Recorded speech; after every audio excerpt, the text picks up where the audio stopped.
भारतीय संस्कृतीत श्रावण महिना हा पवित्र भक्ती आणि अध्यात्माने ओतप्रोत मानला जातो. पावसाच्या हरी, हिरवेगार निसर्ग, मंदिरे गजबलेली कावड यात्रा आणि सोमवाराचे व्रत हे सर्व या महिन्याचे वैशिष्ट्य आहे.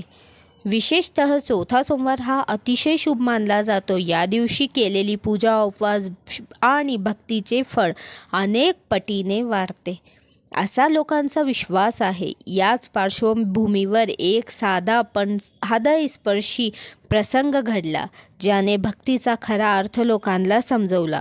गावापासून थोडे दूर एक लहानशा झोपडीत गोपाळ नावाचा तरुण शेतकरी राहत असे. आई वडील लहानपणीच गेले होते.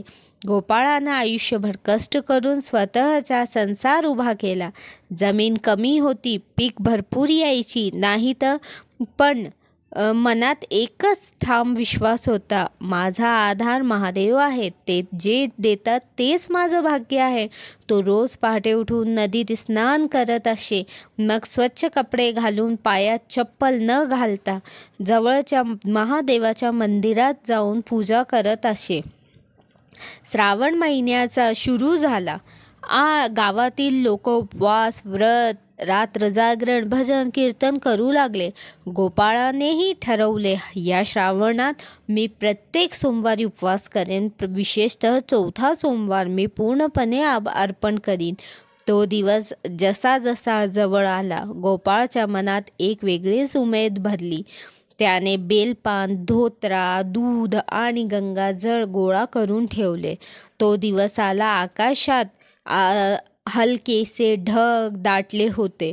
वाऱ्याची थंड झुळझुळ वाहत होती. गोपाळने लवकर उठून नदी स्नान केले, शरीरावर गंगाजल शिडपले आणि मनोभावे म्हणाला, महादेव, आजचा दिवस तुमच्यासाठी आहे. आज मी काहीही खाणार नाही, फक्त तुमच्या नामस्मरणाने जगीन. तो मंदिराकडे निघाला. हातात पूजा साहित्य होते आणि मन आनंदाने भारवले होते. मंदिराकडे जात असताना रस्त्याच्या कडेला एक वृद्ध भिकारी बसलेला दिसला. अंगावर फाटकी कपडे, डोळ्यात भूक आणि अश्रू. त्याने हात पुढे करून विनंती केली, बाळा, 2 दिवस झाले पोटात अन्न नाही, थोडं खायला देशील का?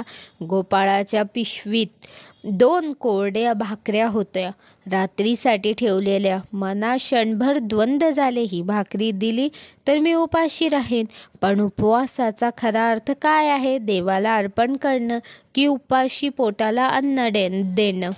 गोपाळाने क्षणाचाही विलंब न करता त्या 2 भाकरी भिकाऱ्याला दिल्या. भिकारी आनंदाने डोळ्यात अश्रू पुसत म्हणाला, देव तुझ्या भक्तीचं फळ तुला नक्कीच देईन. गोपाळ मंदिरात पोहोचला. त्याने बेलपान, दूध, गंगाजळ आणि धोतरा महादेवाला अर्पण केला. डोळे मिटून मनोभावे प्रार्थना केली, महादेव, माझ्याकडे संपत्ती नाही, सोनं चांदी नाही, पण जे काही आहे ते भक्तिभावाने तुझ्यासाठी देतो. माझं जीवन फक्त तुमच्या चरणी समर्पित आहे. इतक्यात मंदिरात तेजस्वी प्रकाश पसरला. वातावरणात घनाट झाला. त्यातच शिवलिंगातून प्रकाश प्रकट झाला आणि महादेव स्वतः प्रकट झाले. भगवान शिव म्हणाले, गोपाल, तू आज खऱ्या भक्तीचा अर्थ जगासमोर ठेवला आहेस. उपवास म्हणजे फक्त उपाशी राहणं नव्हे, तर दयाभावाने दुसऱ्याची भूक भागणं हेच खरं व्रत आहे.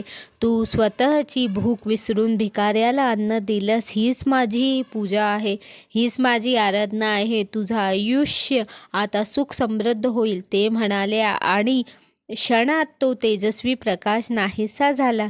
त्या दिवसापासून गोपाळाच्या जीवनात चमत्कार घडू लागले. शेतात भरपूर पिकू लागलं, जनावर तगडी झाली, घरात अन्न धान्य कधीही कमी पडलं नाही. लोक त्याला विचारतात, हे कसं शक्य झालं? गोपाळ हसत म्हणे, हे माझं नाही, महादेवचं आहे. खरी भक्ती म्हणजे केवळ मंदिरात पूजा करणं नाही, तर दुसऱ्यांच्या डोळ्यातले अश्रू पुसणं आहे. श्रावणातील व्रत, उपवास, पूजा अर्चा या केवळ विधी नसून त्यामागचं गाभा दया, भाव, करुणा आणि निस्वार्थ सेवा हा आहे. भगवान शिवला सोनं, चांदी, रत्न, हिरा नको, त्यांना हवी आहे स्वच्छ श्रद्धा आणि दयामय हृदय. ही होती श्रावणातली चौथ्या सोमवाराची एक खोल प्रेरणादायी कथा. ओम नमः शिवाय, ओम नमः शिवाय, ओम नमः शिवाय. श्री शिवाय नमस्तुभ्यं. जय श्री स्वामी समर्थ. व्हिडिओ आवडलास तर व्हिडिओला लाईक करा, चॅनलला सबस्क्राईब करा आणि शेअर करा. धन्यवाद.